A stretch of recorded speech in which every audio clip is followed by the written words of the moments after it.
In this video, we're going to talk about measures of central tendency. And measures of central tendency are basically what our typical or representative values of a set of data is. Normally, we call it an average.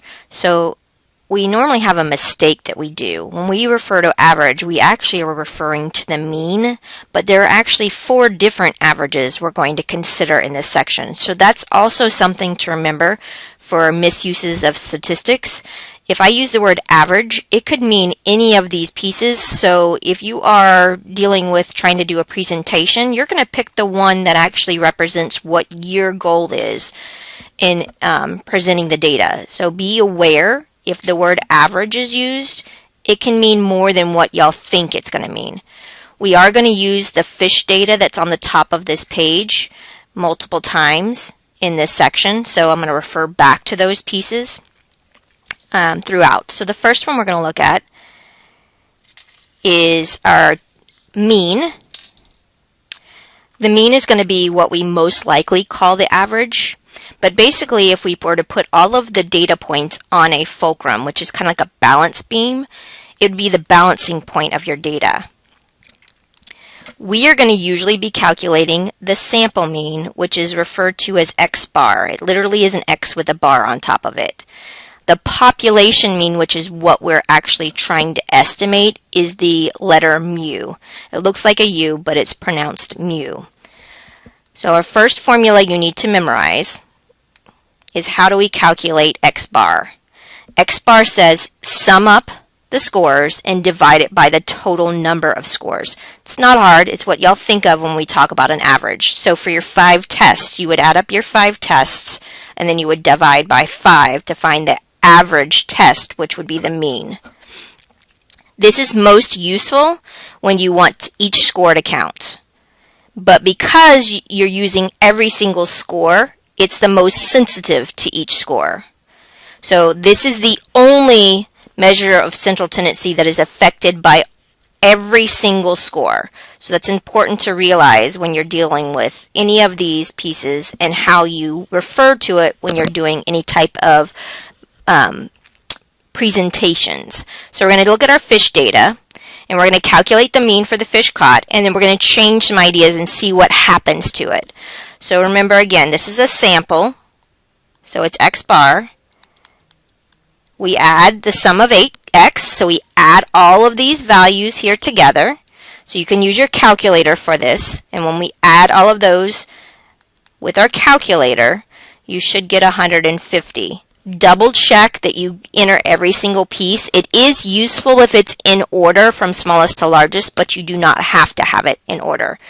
We have a total of 10 fish caught, so we're going to divide by 10, which gives me my mean is 15.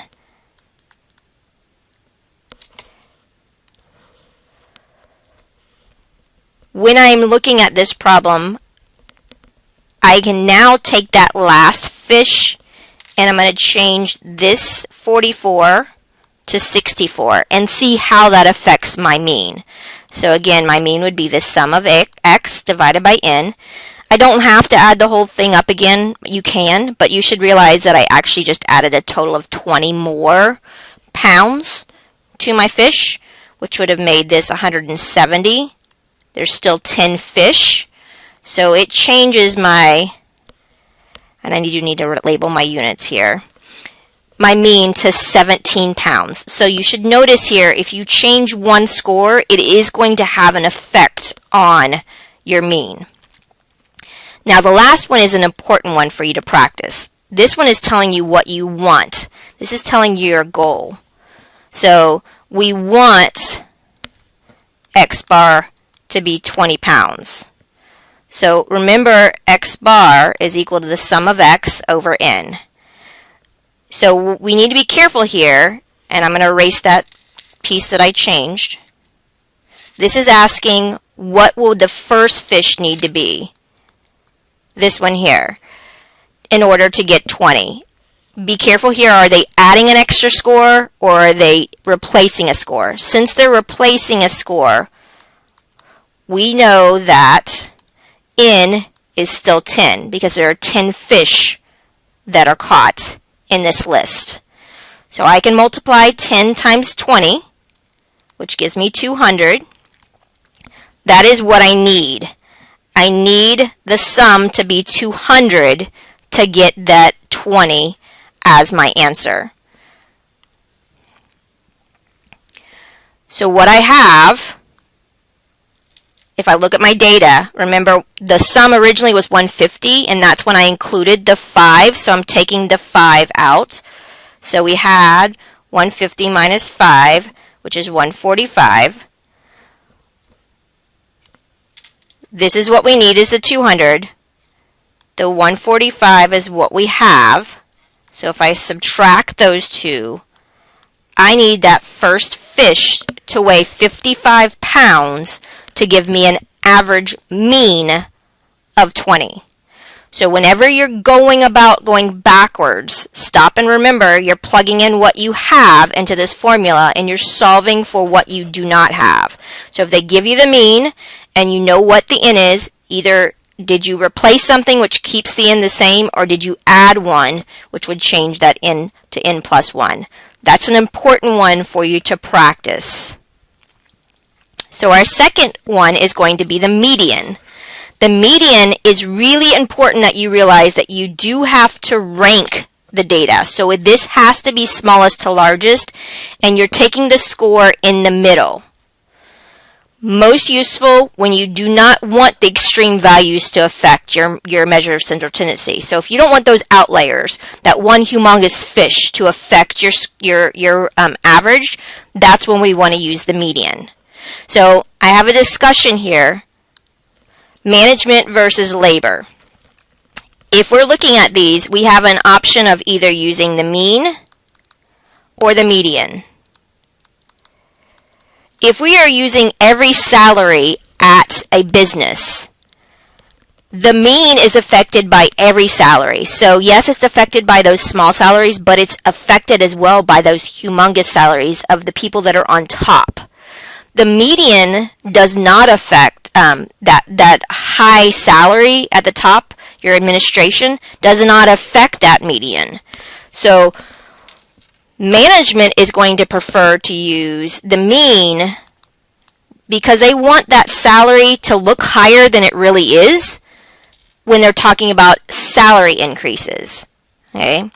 The labor is going to want to use the median because they don't want that administration salary that may be $20,000 more than everybody else when they have the salary increases, because it looks like they're getting paid more than what they are.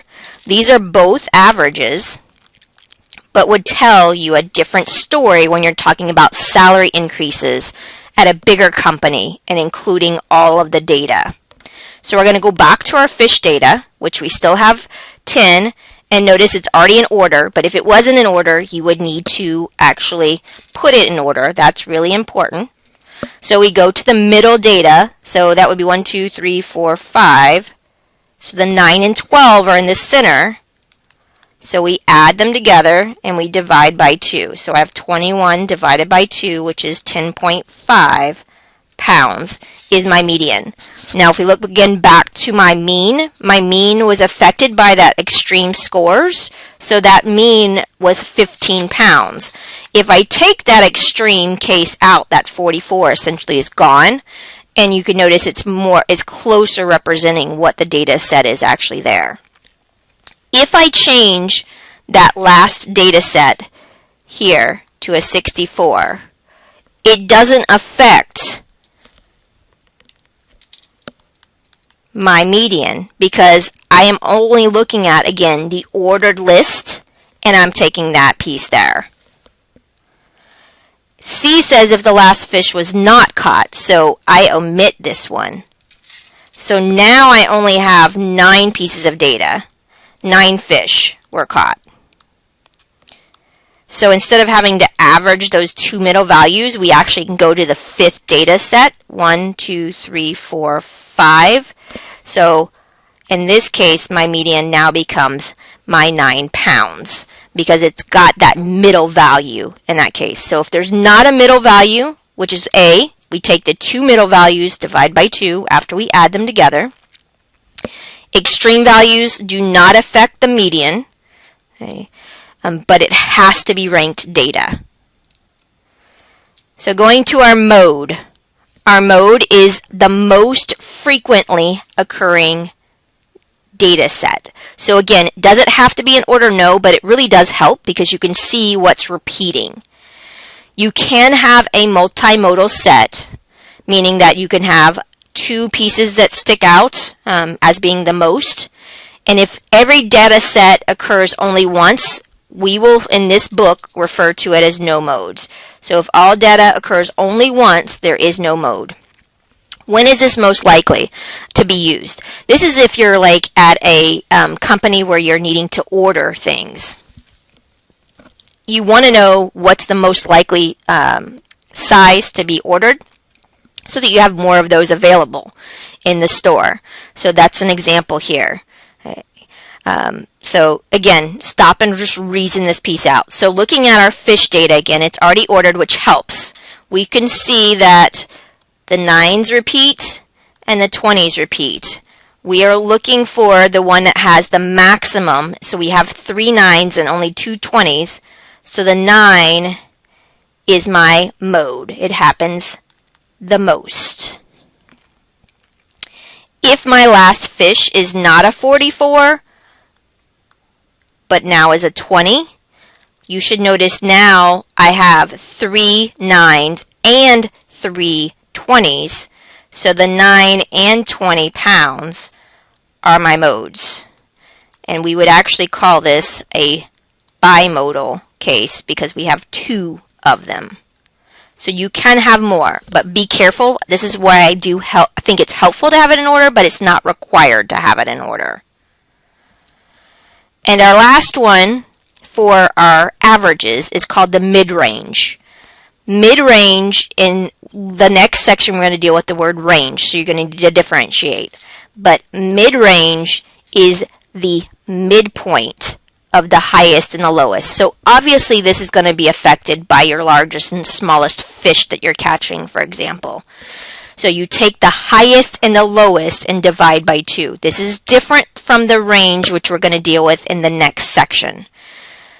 This is most useful if you have something constantly fluctuating. So this would be temperature. This would be stock prices.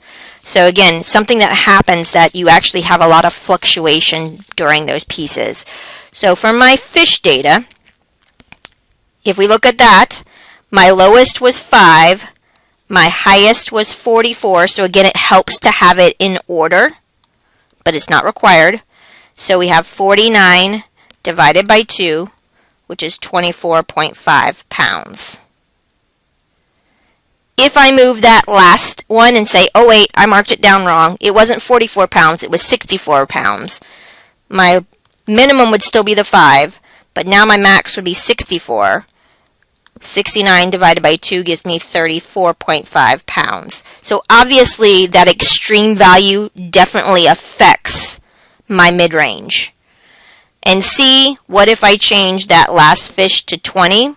Because it's in order, the 20 now becomes my max.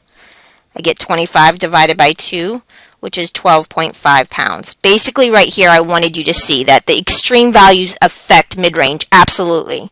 The big values, the highest and lowest, do not affect your median.